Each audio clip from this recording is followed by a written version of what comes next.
ஆண்டவராகிய இயேசு கிறிஸ்துவின் நாமத்தில் உங்கள் யாவரையும் நாங்கள் வாழ்த்தி அன்போடு கூட இந்த வேளையில் பர்கூர் பணித்தளத்தை குறித்ததான ஒரு சில காரியங்களை உங்களோடு பகிர்ந்து கொள்ளும்படியாக ஆசைப்படுகிறேன். என்னுடைய பெயர் கலையரசு.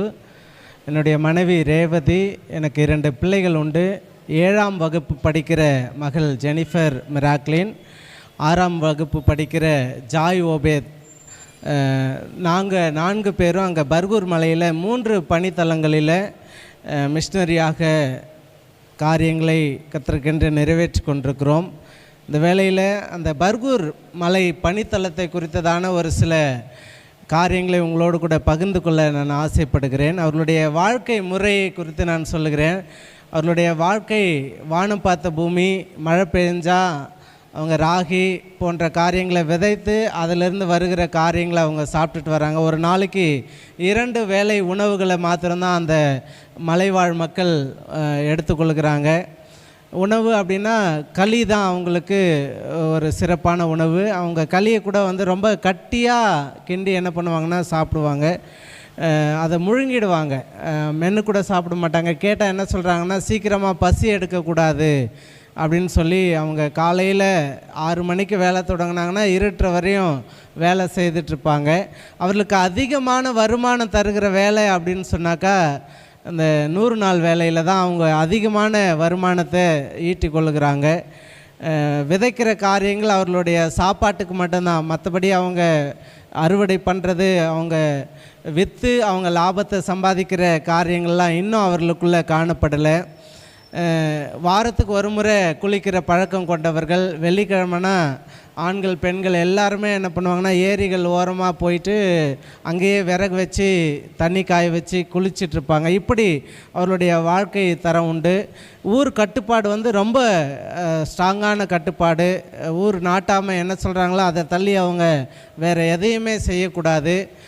மடம் என்கிற ஒரு பணித்தளத்தில் நமக்கு சோழகர், அதாவது மலைவாழ் மக்கள், அந்த சமுதாயத்தை சேர்ந்தவங்க ஒரு 7 குடும்பங்கள் ரட்சிக்கப்பட்டாங்க. அவங்க ரட்சிக்கப்பட்டதுனால அந்த கிராமத்திலிருந்து அவர்களை ஒதுக்கி வைத்த நாட்கள் உண்டு. ஆனால் இப்போது படிப்படியாக அவர்களும் சமுதாயத்தில் மக்களாக அங்கீகரிக்கப்பட்டாங்க. அவங்களுடைய ஸ்ட்ராங்கான ஒரு ஃபெய்த்னால் அவங்க இன்னமும் கிறிஸ்துவுக்காக நின்று கொண்டிருக்கிறாங்க.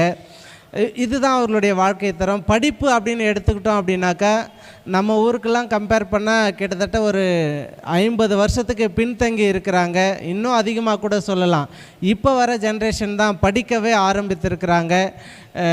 அதுவும் கிறிஸ்தவர்கள் அந்த இடத்துல ஹாஸ்டல் வச்சு கொஞ்ச நாட்கள் அந்த இடத்துல நடத்துனதுனால ஒரு சில நபர்கள் பட்டதாரியாக இருக்கிறாங்க. இப்போ தான் அரசாங்கம் ஒரு முயற்சி எடுத்து பல வருடங்களாக பள்ளி நடக்குது. ஆனால் படிப்பு அந்த இடத்துல கொடுப்பதற்கு முயற்சிக்க முடியல. ஏன்னா அவருடைய பெற்றோர்கள் அந்த இடத்துல படிப்பு அருமை தெரியாததுனால ஸ்கூலுக்கு அனுப்புறதுலேயும் ரொம்ப சிரமம், வீட்டில் அவங்க படிக்க வைக்கிறதுலேயும் ரொம்ப சிரமப்படுறாங்க. ஆனால் அரசாங்கம் இப்போ என்ன பண்ணுறாங்கன்னா, அவங்க ஸ்கூலுக்கு வந்து போனால் போதும் அப்படின்னு சொல்லி என்ன பண்ணுறாங்கன்னா ஸ்கூல் நடத்திட்டு வராங்க.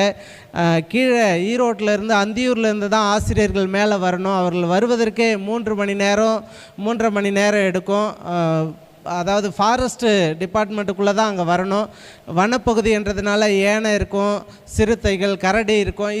இந்த தடைகளை தாண்டி ஆசிரியர்கள் அந்த இடத்துல வந்து பாடம் நடத்துவதிலையும் மிக சிரமமாக இருக்கிறது. அவர்களுடைய படிப்பு காரியங்களுக்காக நீங்கள் ஜெபித்து கொள்ளுங்கள். இப்போ நம்ம இந்த ஸ்பிரிச்சுவல் காரியங்கள் அப்படின்னு எடுத்துக்கிட்டோம் அப்படின்னா, நம்ம NMS மூலமா அந்த மலை வாழ் மக்களுக்காக கிட்டத்தட்ட ஒரு 25 ஆண்டுகளுக்கு மேலாக அங்கே சுவிசேஷ ஊழியங்களும் மிஷினரி ஊழியங்களும் நடைபெற்று கொண்டிருக்கிறது. அதன் வாயிலாக 3 இடங்களில் நமக்கு ஆராதனை நடக்கும்படியாக இப்போது 3 இடத்துல நம்ம, ஒரு இடத்துல மட்டும் திருச்சபை இருக்கிறது, இன்னொரு இடத்துல வீடோடு சேர்ந்து ஒரு திருச்சபையை கட்டணும். அங்கே எதிர்ப்பாளர்கள் நிமித்தமாக அந்த திருச்சபையை ஓப்பன் பண்ண முடியாத ஒரு சூழ்நிலை. ஆனால் இப்போ அந்த கட்டடத்துக்குள்ளவே நம்ம ஆராதனை நடத்தி கொண்டிருக்கிறோம். நீங்கள் ஜெபித்து கொள்ளுங்கள். தேவர்மலை என்கிற ஒரு பணித்தளத்தில் நம்ம வீடு கட்டி ஆராதனை கூடம் கட்டி அங்கே திறக்க முடியாத ஒரு சூழ்நிலை. ஆர்எஸ்எஸ் போன்ற இயக்கங்கள் அதை ரொம்ப கடினப்படுத்தி அந்த இடத்துல திறக்க முடியாத ஒரு சூழ்நிலை உண்டு. அந்த இடங்களில் ஒரு சில நாட்களில் ஜெபம் நடக்கும்போது வீடு கண்ணாடியெல்லாம் அடித்து உடைச்சது உண்டு. நம்ம சுவிசேஷ ஊழியத்திற்கு செல்லுகிற போது வாகனத்தெல்லாம் அடித்து உடைச்ச நாட்கள் உண்டு.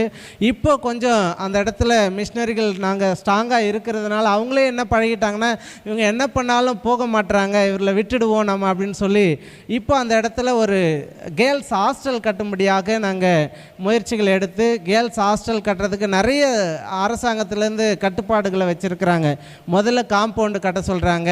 இப்போ காம்பவுண்டு கட்டுற வேலைக்காக 4 வருடங்களாக அனுமதிக்காக காத்திருந்து இப்போ போன மாதம்தான் வாய் வழி அனுமதி கொடுத்துருக்குறாங்க, நீங்கள் காம்பவுண்டு கட்டலாம் அப்படின்னு சொல்லி. இன்னும் பில்டிங் கட்டுறதுக்கு அனுமதி கிடைக்கல. ஏன் நம்ம அந்த இடத்துல ஹாஸ்டல் வைக்கணும் அப்படின்னாக்கா, இப்போ இருக்கிற ஜென்ரேஷனை எப்படியாவது லிஃப்ட் பண்ணி விட்டால் நிச்சயமாக அவர்களுடைய வாழ்வாதாரங்கள் உயர்த்தப்படும் என்று சொல்லி அந்த இடத்துல ஹாஸ்டல் மிக அத்தியாவசிய தேவையாக இருக்கிறது. தேவையாக இல்லை, மிகவும் அத்தியாவசிய தேவையாக இருக்கிறதுனால அந்த இடத்துல ஹாஸ்டல் பிளான் பண்ணிகிட்ருக்குறோம். அந்த இடங்களுக்காக நீங்கள் ஜெபித்து கொள்ளுங்கள். தேவர் மலையில் ஒரு கேர்ள்ஸ் ஹாஸ்டல் கட்டி முடிக்க வேண்டும் என்று சொல்லி அதோடு கூட ஒரு சில சோஷியல் ஒர்க்கும் நம்ம செஞ்சுட்டு வரோம். என்ன மாதிரி ஒர்க்குனா, விதவைகளுக்கு முதியோர் உதவித்தொகை பெறுவதற்கும், ரேஷன் கார்டு இல்லாதவர்களுக்கு ரேஷன் கார்டு பெற்றுத்தருவது, ஆதார் கார்டு இல்லாமல் நிறைய ஜனங்கள், நூற்றுக்கணக்கான ஜனங்கள் சாவும் தருவாயில் கூட இருக்கிறாங்க. அப்படிப்பட்ட நபர்களை அரசாங்கத்தை அணுகி அவர்களுக்கு இப்படிப்பட்ட காரியங்களை செய்யும்படியாக நாங்கள் முயற்சி எடுக்கிறோம். இப்படி பல இன்னல்கள். நாங்கள் போகிற இடங்களில் ஃபாரஸ்ட்டு நிறைய இருக்குது. போகும்போது யானைகள் குறுக்க வரும். ஒரு தடவை யானைக்கு இடையில மாட்டி கூட உயிர் பிழைக்கும்படியாக ஆண்டவர் உதவி செய்திருக்கிறார். நாங்கள் அந்த இடத்துல நிற்பதற்கு முக்கிய காரணம் யார் அப்படின்னா, உங்களை போன்ற திருச்சபை மக்கள் ஜெபிப்பதனால தான். எங்களுடைய முதுகெலும்பு அப்படின்னு சொல்லி நாங்கள் சொல்லணும் அப்படின்னாக்கா நீங்கள் எல்லாம் ஜெபிக்கிறதுனால தான். ஒரு சில டெஸ்ட்மனியை நாங்கள் சொல்லணும்னு ஆசைப்படுறோம். அந்த பணித்தலங்களில் நிறைய பிசாசு பிடியில் இருக்கிறவர்கள், செய்வினை கட்டுகளில் இருக்கிறவங்க வருவாங்க, விடுதலை பெற்றுக்கொண்டு போவாங்க. குறிப்பாக இந்த லிங்காயத்து சமுதாயத்தில் இருக்கிற ஜனங்கள் அவங்க நம்மளை எப்படி பார்க்குறாங்கன்னா, ஒரு மந்திரவாதி மாதிரி பார்ப்பாங்க. எல்லா இடத்துலையும் போய் ட்ரை பண்ணிவிட்டு கடைசியாக எங்கே வருவாங்கன்னா, ஏசாமி கோயிலுக்கு போகலாம் அப்படின்னு சொல்லி வருவாங்க. வரும்போது விடுதலை தருவாங்க. அவங்க விடுதலை பெற்றுக்கொண்டவங்க திருச்சபையில் வந்து ஆண்டவரை ஆராதிக்கணுன்ற மாதிரிலாம் வரமாட்டாங்க. 2 பேரலைஸ்டான பெண்கள் கூட விடுதலை ஆக்கப்பட்டாங்க. ஆனால் அவங்க பேரலைஸ்டு குணமான பிறகு அவ்வளோதான். அவங்களுக்கு அந்த இடம் எப்படின்னா ஒரு மந்திரவாதி இடம் மாதிரி வந்து மந்திரம் போட்டால் சரியாயிருச்சு, அதோட போயிடுவாங்க. இப்படிப்பட்ட ஒரு சூழ்நிலைகள். போன மாதத்தில் ஒரு நபர் லிங்காயத்து சமுதாயத்திலேருந்து வந்து பகிரங்கமாக அறிக்கையிட்டார், நான் இயேசுவை ஏற்றுக்கொள்கிறேன் அப்படின்னு சொல்லி. அவர் வீட்டுக்கு போனாங்க. அவங்க அப்பா அம்மா அப்புறம் அவங்களுடைய அண்ணன் தம்பிங்களாம் சேர்ந்து அவங்கள அடித்து கொன்னுட்டாங்க அப்படின்னு சொல்லி கேள்விப்பட்டோம். ரொம்ப இப்படிப்பட்ட ஒரு ஊர் கட்டுப்பாட்டுகள் அதிகமாக நிறைஞ்ச அந்த இடத்துல ஊழியம் செய்கிறோம். இந்த பர்கூர் மலை எங்கே இருக்குது அப்படின்னா, ஈரோடு மாவட்டத்தில் அந்தியூர்லேருந்து மேலே இது சத்தியமங்கலம் அந்த காடுகளினுடைய தொடர்ச்சி மலை. இன்னும் உங்களுக்கு தெளிவாக புரிஞ்சுக்கொள்ளணும்னு சொல்லணும்னா, வீரப்பன் இருந்த ஒரு மலையில் தான் இப்போ நாங்கள் ஊழியம் செய்து கொண்டிருக்கிறோம். இந்த பகுதிகளை ஆண்டவர் அதிகமாய் ஆசீர்வதிச்சிருக்கிறார். அதை நாங்கள் கண்கூட பார்க்குறோம். அநேக நபர்கள் இந்த சோழகர் சமுதாயத்திலிருந்து, மலைவாழ் மக்கள் சமுதாயத்திலிருந்து ஆண்டவரை ஆராதிக்க வந்து கொண்டிருக்கிறாங்க.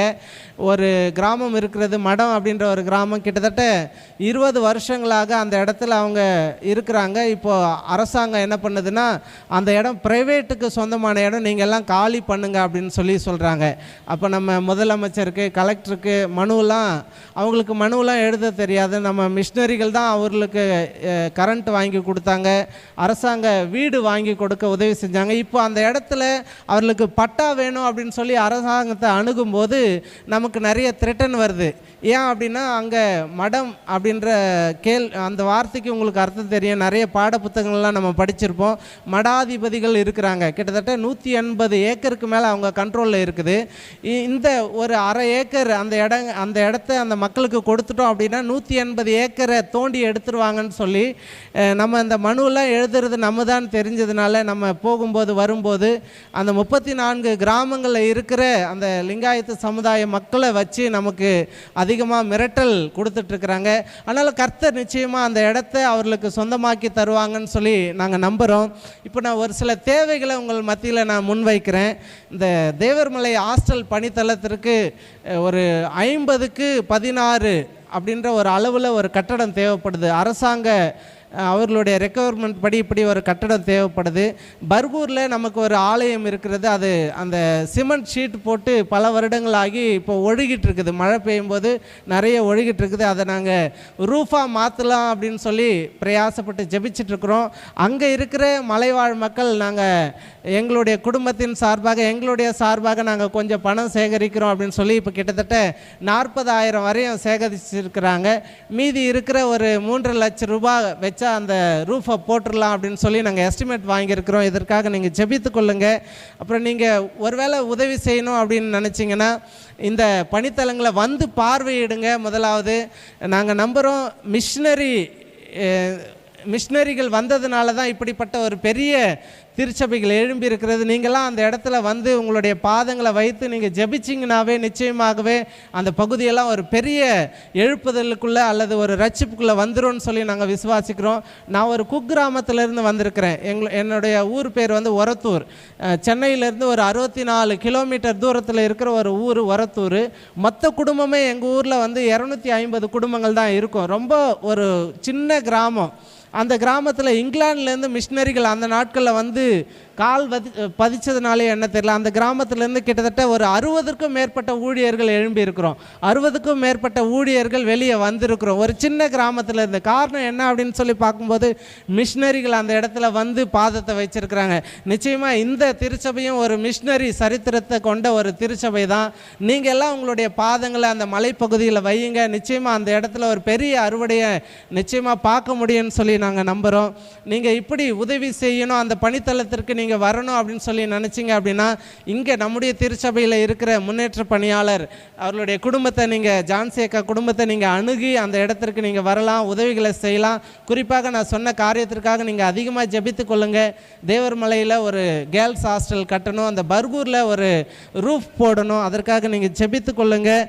இப்படிப்பட்ட காரியங்கள் அந்த இடத்துல நடப்பதற்கு நீங்கள் தான் முக்கிய காரணம். நீங்கள் தான் கொடுக்குறீங்க, நீங்கள் தான் ஜெபிக்கிறீங்க. நாங்கள் அந்த இடத்துல ஒரு பந்து மாதிரி தான் என்ன பண்ணிகிட்ருக்குறோம், உருண்டுட்டுருக்குறோம். நாங்கள் பாதுகாப்பாக இருப்பதற்கும் நீங்கள் தான் காரணம், நாங்கள் சுகமாய் வாழ்வதற்கும் நீங்கள் தான் காரணம்.